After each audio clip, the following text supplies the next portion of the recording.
자, 최근에 우리 대한민국이 전 세계 인터넷 커뮤니티로부터 강력한 비판과 조롱을 받고 있는 상황입니다. 바로 최근에 이재명이가 떠들었던 헛소리 때문입니다. 최근에 이재명은 우크라이나가 쓸데없이 러시아를 자극해서 이런 일이 벌어졌다라는 정신나간 소리를 해버렸습니다. 아, 진짜로 한숨밖에 안 나오죠. 그래서 이를 두고 해외 네티즌들이 굉장히 크게 분노하고 또 한국을 조롱하는 여론이 범서방 사회에서 우리 한국을 조롱하는 여론이 들끓고 있는 그런 상황입니다. 국제망신이 따로 없죠. 자, 이재명이는 최근 대선 후보 토론에서 TV 토론에서 다음과 같은 발언을 했습니다. 6개월 된 초보 정치인이 우크라이나 대통령이 돼가지고 나토에 가입하려고 하고 그래서 러시아를 쓸데없이 자극하는 바람에 충돌이 발생했다라고 이번 사태를 두고 우크라이나 탓을 해버리는 정신나간 짓을 저질러버렸다라는 겁니다. 이번에 러시아와 우크라이나 사태는 물론 깊게 파고 들어가면은 뭐 여러 가지 지정학적인 군사적인 문제들이 있죠. 또 천연가스 파이프라인 문제처럼 이 여러 가지 경제적인 문제들이 좀 혼재되어 있습니다. 물론 다 중요한 문제들이죠. 그런데 솔직히 말하면은 푸틴 정권 개인의 지지율 문제도 굉장히 큽니다. 이걸 빼놓을 수가 없어요. 최근에 푸틴은 러시아 국민들을 대상으로 연금을 수령할 수 있는 나이대를 기존의 60세에서 65세까지 올렸다가 국민들의 지지율이 대폭 떨어져가지고 장기 집권의 정통성이 흔들리고 있는 그런 상황입니다. 대략 80%에 가까웠던 지지율이 장기 집권을 하는 동안에 80% 가까이 끌어올려놨던 지지율이 이 연금 개혁 문제로 거의 50% 후반에서 60%까지 20%가 넘게 국민 지지율이 떨어졌어요. 그래서 대외적으로 시선을 돌려가지고 국내 여론을 좀 단합시키고 통제할 필요가 있었던 겁니다. 러시아 남자들의 평균 수명이 62세 정도밖에 안 되다 보니까 65세 이상으로 연금을 올리겠다라는 거는 국민들에게 연금을 안 주겠다라는 것과 똑같은 소리로 들리거든요. 현재 한국 언론들 중에서 이 문제를 제대로 지적하는 기사는 잘 없습니다. 그냥 주워들은 대로 러시아 턱 밑에 뭐 나토의 어떤 군사 기지가 미사일 기지가 들어가면 안 돼서 저렇게 난리친다. 이런 소리들만 하고 있어요. 물론 그런 문제들도 겉으로 내세우는 안보상의 위협, 대의 명분은 맞는데 실제로는 뒤에서 이런 것들, 지지율의 문제도 있다라는 겁니다. 자, 여러분들 복잡하게 생각하지 말자고요. 이 문제는 어쨌거나 주권 국가인 우크라이나에 대해서 강대국인 러시아가 명백한 무력 침공이자 침해를 하고 있는 겁니다. 주권 침해를 하고 있다고요. 군병력이 전선을 넘었고 국경선을 넘었는데 더 이상 무슨 말이 필요합니까? 그런데 지금 이재명 같은 민주당 사람들의 논리대로라면은 우리 한국도 북한이나 중국을 자극하니까 무장을 해제하는 게 옳은 걸까요? 사드도 반대하고 미사일 기지도 짓지 말고 한미연합훈련도 중단하고 보류하는 게 맞는 걸까요? 그런데 여러분들 그런 식이면은 끝이 없습니다. 이런 식이면은 영원히 양보하고 물러서기만 해야 되고 상대방의 자비심에만 구걸을 하다가 주도권을 다 뺏기게 된다라는 겁니다. 상대가 평화각서, 의정서를 뒤집어 엎어버리고 어느 날 갑자기 휴지 조각으로 만들어 버렸을 때 우리는 구체적으로 대응할 수 있는 힘이 없게 된다라는 거예요. 그런데 사드 반대라든지 한미연합훈련을 중단하고 뒤로 미뤄야 된다라는 저런 논리 어디서 많이 본 논리 아닙니까? 이미 민주당 정치인들로부터 굉장히 많이 나오고 있는 논리죠. 여러분들 정신 바싹 차리셔야 됩니다. 지금 대한민국은 기본적인 최소한의 이념과 사상조차 오염되어 있는 굉장히 심각한 상황입니다.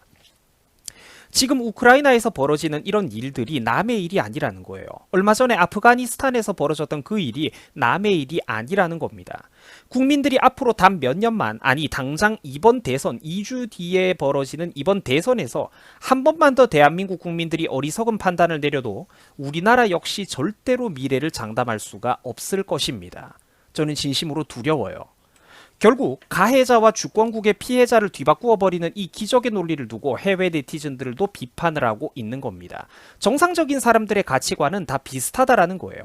그런데 사실 이 비판하고 있는 해외 네티즌들도 감히 상상조차 못했을 게 하나 있을 겁니다. 그러니까 무슨 말이냐면 이 재명이 같은 애들은 실제로 북한이나 중국 문제에 있어서도 쓸데없이 북중을 자극한 우리 대한민국의 탓이다. 우리 보수정부 탓이다라는 식의 발언을 정말로 떠들고 다니던 그런 인간들이라는 것이죠.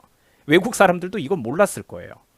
자, 어쨌건 이러다 보니까 우크라이나의 한 모델도 최근 사태에 대해서 편향적인 보도를 한 MBC 등에 대해 분노하는 게시물을 올려가지고 또 인터넷에서 화제가 되었습니다. 요약하자면은 남의 나라 정치 상황에 대해서 아무것도 모르면서 어떻게 그렇게 쉽게 떠들 수 있느냐라는 한국 언론에 대한 비판이었습니다. 민주당 정치인들과 비슷하게 MBC에서도 최근에 코미디언 대통령이 어쩌고 저쩌고 능력이 없고 그래서 불필요하게 러시아를 자극했고 리더십이 흔들리고 있다는 둥 자기들 멋대로 기사를 써냈기 때문입니다. 그리고 한편 민주당의 추미애도 이재명과 똑같은 발언을 했다가 해외 네티즌들로부터 수많은 비판과 조롱을 받고 있는 상황입니다. 이재명이랑 추미애랑 쌍으로 난리법석을 떨고 있다라는 거죠. 자, 추미애도 이재명이랑 똑같은 소리를 하고 있습니다. 보세요. 지도력이 부족한 코미디언 출신 대통령이 나토 가입을 떠들어대다가 감당 못할 위기를 자초한 것이다. 이게 러시아에 빌미를 준 것이다.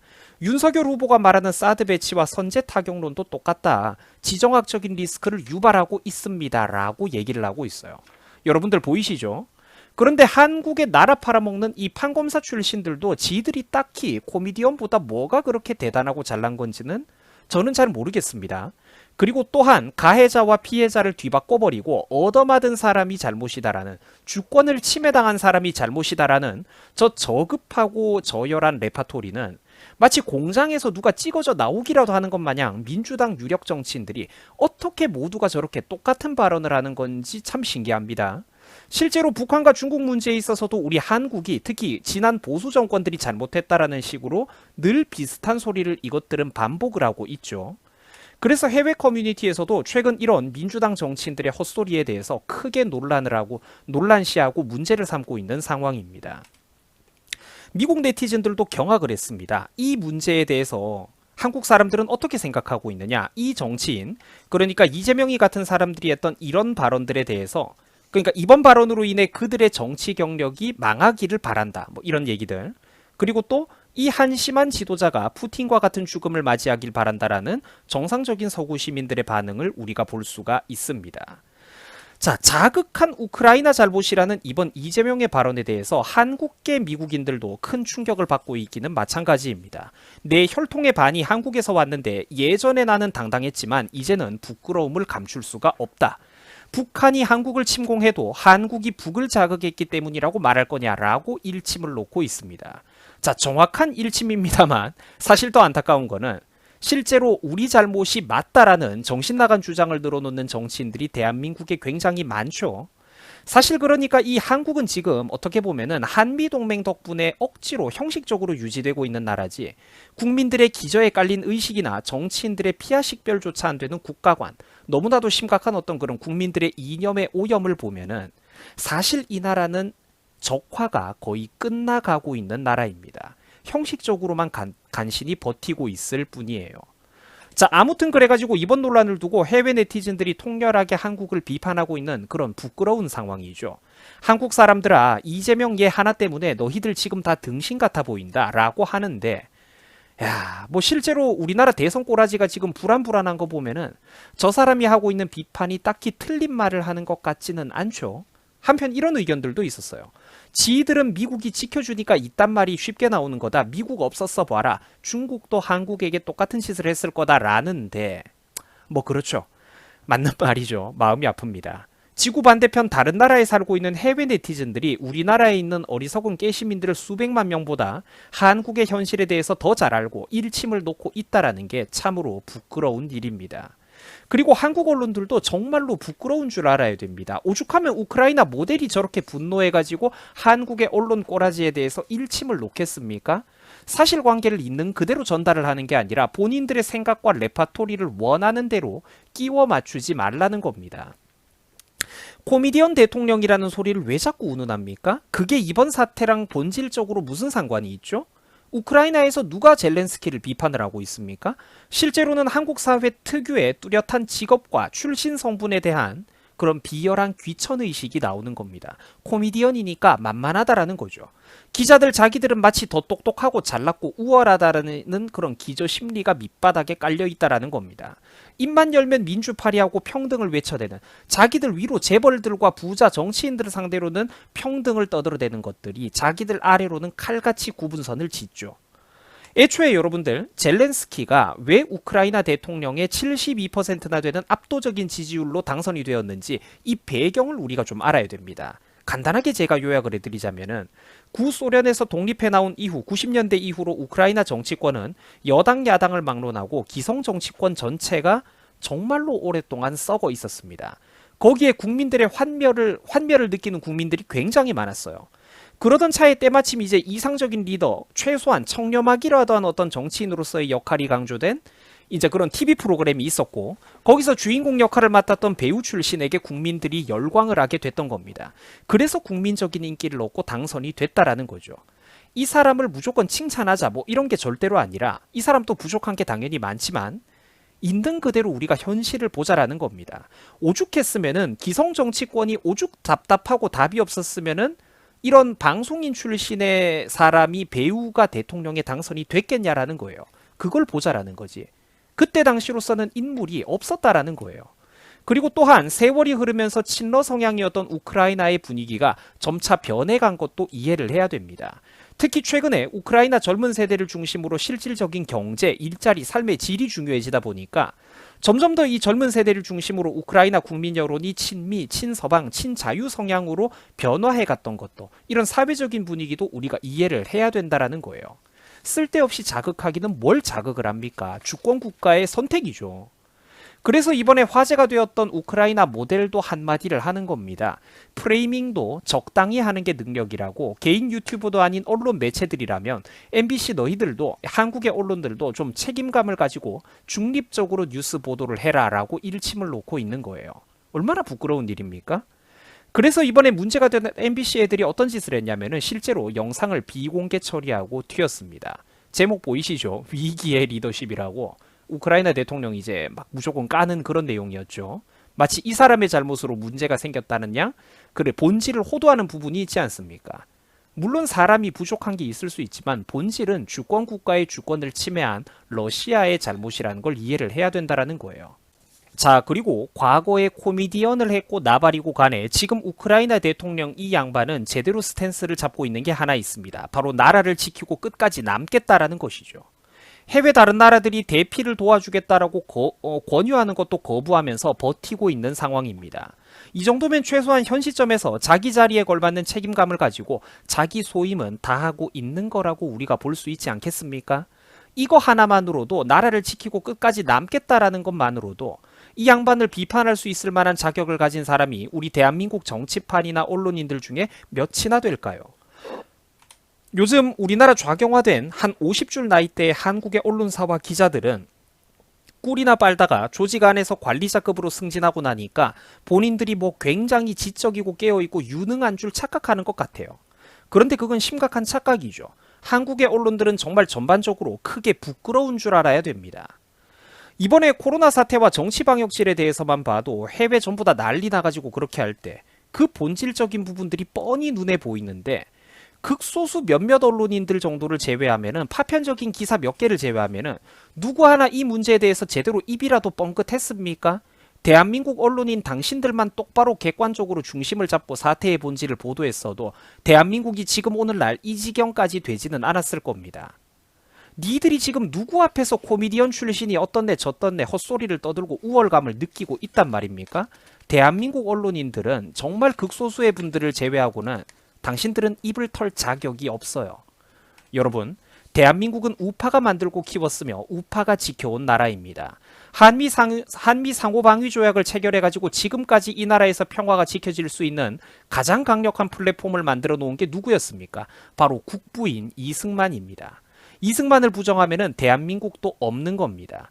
또한 그 이후 세계에서 가장 가난한 이 나라를 일으켜가지고 60만 대군을 어떻게든 유지할 수 있는 밑바탕을 만든 게 누구입니까? 이런 시스템을 만들고 유사시에 또 일사불란하게 동원이 가능한 예비군 인력 시스템을 만들어 놓은 게 누구였죠? 바로 박정희입니다. 물론 저도 군대 갔다 온 남자로서 개인 입장에서는 저 예비군이 정말로 싫습니다. 그리고 개혁할 거 물론 많죠. 대우를 잘해야죠. 하지만 극단적인 상황이 발생했을 때 나라를 지키는데 분명 이런 시스템과 체계들이 아주 큰 역할을 할 수 있는 건 우리가 부정할 수가 없습니다. 그리고 솔직한 말로 현 시점에서 세월이 도대체 얼마나 지났는데 대한민국 징병군인의 이런 어떤 징병제 시스템의 열정페이의 악습을 박정희 탓을 하는 거는 너무 비겁한 태도죠. 그때야 나라가 워낙에 가난했으니까 주어진 상황에서도 안보를 유지하기 위해서 최대 한도로 쥐어 짜냈던 거고, 그러면서도 경제를 얼마나 기적적으로 잘했습니까? 이후 대한민국 경제 규모가 성장하는 것에 비해서 징병 군인들의 처우를 개선해 주는 거를 개판으로 운영해 왔던 건 저때 당시 사람들의 잘못이 아니라 온전히 후세대 정치인들의 책임입니다. 그 사람들이 후세대 정치인들이 책임감을 느껴야죠. 그 밖에 오늘날 우리나라가 이 정도로 부강해질 수 있도록 경제의 산업화를 이루고 물적 토대를 마련하면서 한때 미국의 카터 정부 시절에 주한미군이 철수할 뻔했던 것도 필사적으로 막아낸 게 누구였느냐? 바로 박정희 대통령입니다. 이 나라는 하나부터 10까지 우파가 만들고 우파가 완성시킨 나라입니다. 586 운동권들이 한 거는 단 한 톨도 없어요. 저는 그들의 공로를 부정합니다.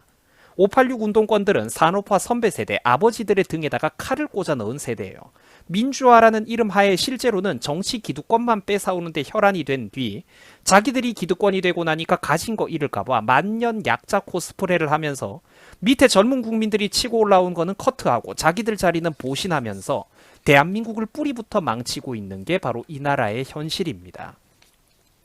자, 그래서 다시 본론입니다. 이제 영상 거의 다 끝났어요. 전 세계가 지금 푸틴을 비판하면서 러시아의 침공 행위를 규탄하고 있습니다. 당연하죠. 남의 나라 주권을 침탈했으니까요. 여러분, 한국 사회의 좌경화는 정말 너무나도 심각합니다. 일반적으로 소프트한 젊은 네티즌 여러분들이 상상하는 것 그 이상으로 심각해요. 이 나라의 좌경화가요. 뉴스를 볼 때, 인터넷 댓글 여론을 볼 때 반드시 비판적인 사고관념을 가지고 항상 조심하고 또 조심을 하셔야 됩니다. 자, 이재명과 추미애는 이렇게 말을 했습니다. 러시아를 불필요하게 자극해가지고 이런 일이 벌어졌다라고 말이죠. 그런데 제가 여러분들에게 물어보겠습니다. 주도권을 남의 손에 다 쥐어주고 나면은 우리 손엔 뭐가 남습니까? 우리도 주도권의 일부라도 카드를 쥐고 있어야, 손에 쥐고 있는 카드가 있어야 협상이 가능할 것 아닙니까? 자국은 무장 해제시켜버리고 동맹국들과 거리가 멀어지면서 연합훈련도 제대로 안 하고, 그렇게 해서 우리가 마침내 혼자 신뢰를 잃어버리고 고립이 되었다면, 만약에 그때 상대방이, 나보다 힘센 상대방이 나쁜 마음을 먹었을 때 우리가 실질적으로 대응할 수 있는 카드가 뭐가 남아 있겠습니까? 카드가 있어야 협상을 할 것 아닙니까?